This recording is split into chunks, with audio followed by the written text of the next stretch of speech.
Cristo el Sanador por F. F. Bosworth. Capítulo 3, parte 2. La iglesia primitiva creyó en la palabra de Cristo y los discípulos o miembros oraron unidos por señales y prodigios de sanidad hasta que el lugar donde estaban reunidos tembló. Y trajeron a los enfermos en camas y en lechos y los ponían en las calles. También venían multitudes de las ciudades alrededor de Jerusalén y traían a los enfermos y a los que estaban atormentados de demonios, y todos eran sanados. Todo lo que Jesús comenzó a hacer y a enseñar, Él continúa haciéndolo desde la diestra del Padre, a través de su cuerpo, la iglesia. Algunos dirán que esto ocurrió solamente al comienzo de los hechos, con el propósito de confirmar la palabra de ellos con relación a la resurrección de Cristo. Vamos entonces a referirnos al último capítulo de los Hechos, para ver cómo 30 años más tarde, después que Pablo sanó al padre de Publio en la isla de Malta, todos los enfermos en la isla vinieron y fueron curados. Vemos nuevamente en el último capítulo de los Hechos del Espíritu Santo que todavía la voluntad de Dios no es sanar a algunos, sino a todos. El Espíritu Santo, el sucesor, tomó posesión de la iglesia y mostró el mismo poder sanador después del Pentecostés que Cristo había demostrado antes, y multitudes fueron sanadas. Nunca hemos leído en los evangelios o en los hechos de alguno que se le haya negado la sanidad. Los hombres han llamado este libro los Hechos de los Apóstoles. Los Hechos del Espíritu Santo sería un nombre mucho más adecuado, ya que registra las obras del Espíritu Santo a través de los apóstoles y de otros. Felipe y Esteban no eran apóstoles, sin embargo fueron usados tan poderosamente como Pedro y Juan. El Espíritu Santo vino para ejecutar por nosotros todas las bendiciones compradas por la redención de Cristo y confirmada por los 7 nombres redentores. Él nunca ha perdido el interés por el trabajo que vino a ejecutar. Si desea saber cómo el Espíritu Santo trabaja hoy, lea cómo lo hizo en el pasado. El libro de los Hechos muestra cómo Él quiere actuar a través de todos nosotros todos los días hasta el fin del mundo.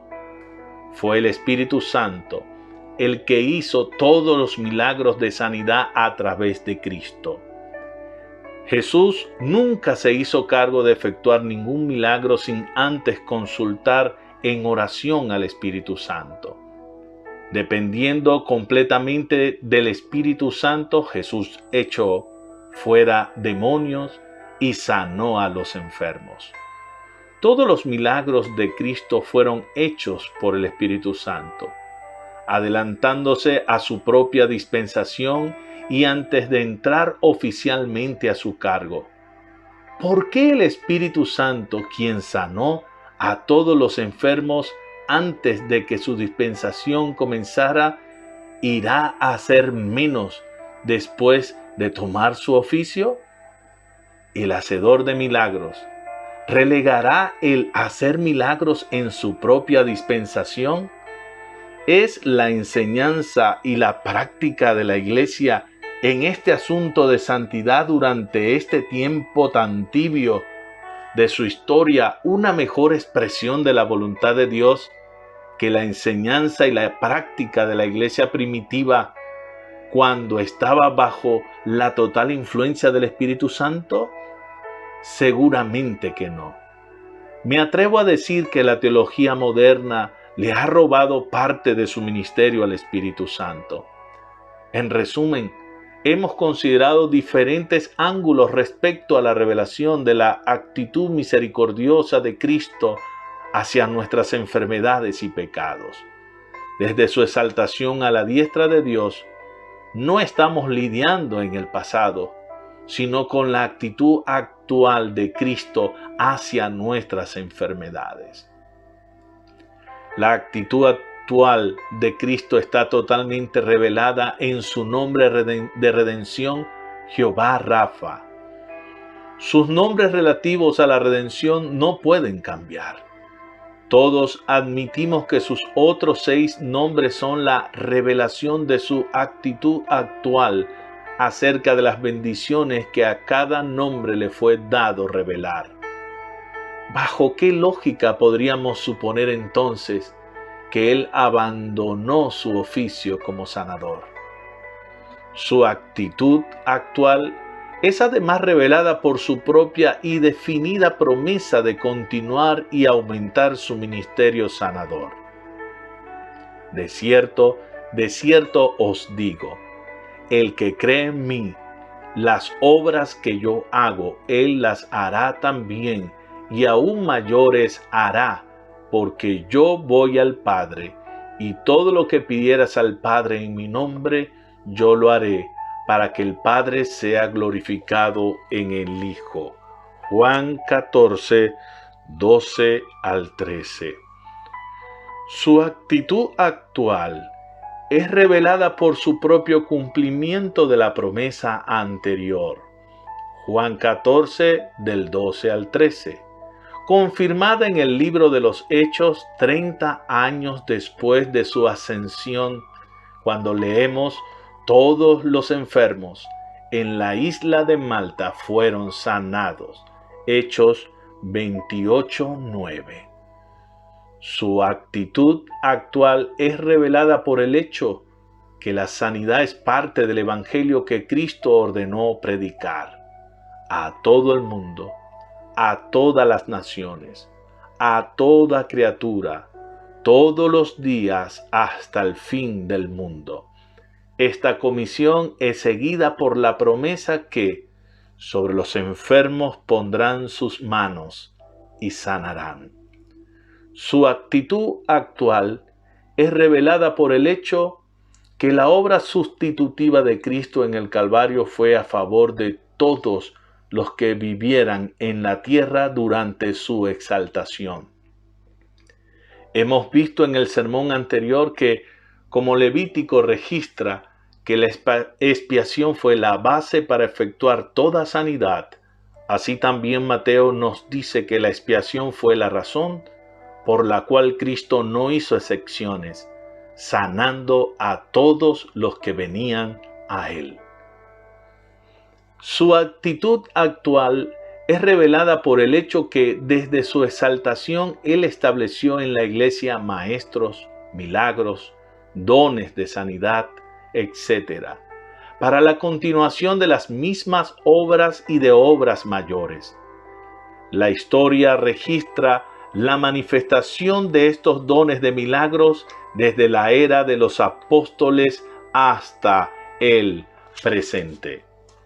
Su actitud actual es revelada por el hecho que Él nos redimió de la maldición de la ley, Gálatas 3:13. Esto incluye todas las enfermedades conocidas en la historia, toda vez que hemos sido redimidos de esta maldición, no tenemos que permanecer en ella. La naturaleza misma nos revela la presente actitud de Cristo con relación a la sanidad de nuestros cuerpos. Enseguida que algún germen de enfermedad entra a nuestros cuerpos, la naturaleza comienza a expulsarlo. Si se rompe un hueso o se corta un dedo, la naturaleza hace todo lo posible para sanarlo. Y casi siempre tiene éxito. Ahora bien, vamos a suponer por un momento que la enfermedad es la voluntad de Dios para sus hijos. ¿No significaría esto que Dios ha ordenado a la naturaleza que se rebele contra su propia voluntad? Si es como algunos piensan que la voluntad de Dios para sus hijos fieles es la enfermedad, entonces es pecado que ellos deseen sanarse, sin mencionar los miles de dólares invertidos en este propósito. Agradezco a Dios grandemente por toda la ayuda que los enfermos han recibido por parte de médicos, cirujanos, hospitales, enfermeras. Pero si la enfermedad es la voluntad de Dios, como citara un escritor, cada médico es un transgresor de la ley, cada enfermera está desafiando al Altísimo y cada hospital es un lugar de rebelión en vez de un lugar de misericordia. Por lo cual, en vez de apoyar a los hospitales, deberíamos hacer todo lo posible por cerrar cada uno de ellos. Si la teología moderna de aquellos que enseñan que Dios quiere que sus adoradores permanezcan enfermos para su gloria es correcta, entonces podemos decir que Jesús, durante su ministerio terrenal, nunca tuvo inconveniente en robarle al Padre toda la gloria que pudo, sanando a todos los que venían a Él. Igualmente el Espíritu Santo le robó al Padre toda la gloria que pudo, sanando a los enfermos en las calles de Jerusalén. Pablo también le robó la gloria a Dios, sanando a todos los enfermos en la isla de Malta.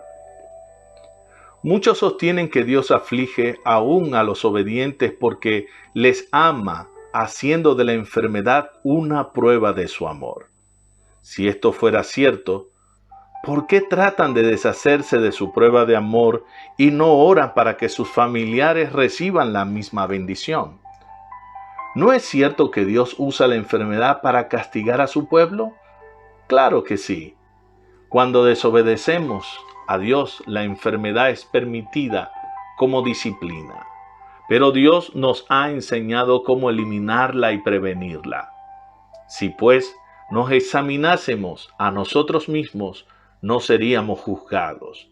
Mas siendo juzgados somos castigados por el Señor para que no seamos condenados con el mundo. Primera de Corintios 11, 31 al 32. Estos castigos vienen para salvarnos del juicio final, pero cuando vemos la causa del castigo y nos alejamos de ella, Dios promete que Él mismo será quitado. Tan pronto nos examinamos a nosotros mismos o aprendemos nuestra lección, la promesa absoluta es que no seremos juzgados. Si nos juzgamos a nosotros mismos, evitaremos el castigo. La sanidad divina no es una promesa incondicional para todos los cristianos. Es para aquellos que creen y son obedientes. Todas las sendas de Jehová son misericordia y verdad para los que guardan sus pactos y sus testimonios. Salmo 25, versículo 10. Su actitud actual es revelada en la misma definición de la palabra salvación. La palabra griega para salvación es soteria. Implica liberación, preservación, sanidad, salud y perfección. En el Nuevo Testamento se aplica algunas veces al alma y otras solamente al cuerpo. La palabra griega sozo, traducida salvo, también significa sanado, en completa salud. En Romanos 10:9 se traduce salvo y en Hechos 14:9 se traduce sano, refiriéndose a la sanidad del cojo de nacimiento. Las dos palabras griegas para salvación y salvo se refieren igualmente a la salvación física y espiritual. En Efesios 5:23 Pablo declara: Él es el Salvador del cuerpo. En su anotación al pie de la palabra salvación, el doctor Scofield explica: salvación es la gran palabra inclusiva del Evangelio, la cual reúne y expresa en sí misma todos los actos y procesos redentores.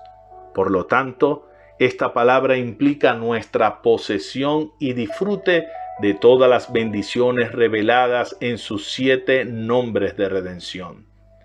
Estos nombres fueron dados precisamente para mostrarnos todo lo que nuestra salvación incluye. Es entonces el evangelio de sanidad para el cuerpo, así como para el alma, el cual es poder de Dios para salvación a todo aquel que cree, al judío primeramente y también al griego. El mismo Señor sobre todo es rico para con todos los que le invocan. Final del capítulo. En la voz de su amigo Carlos Yélamo.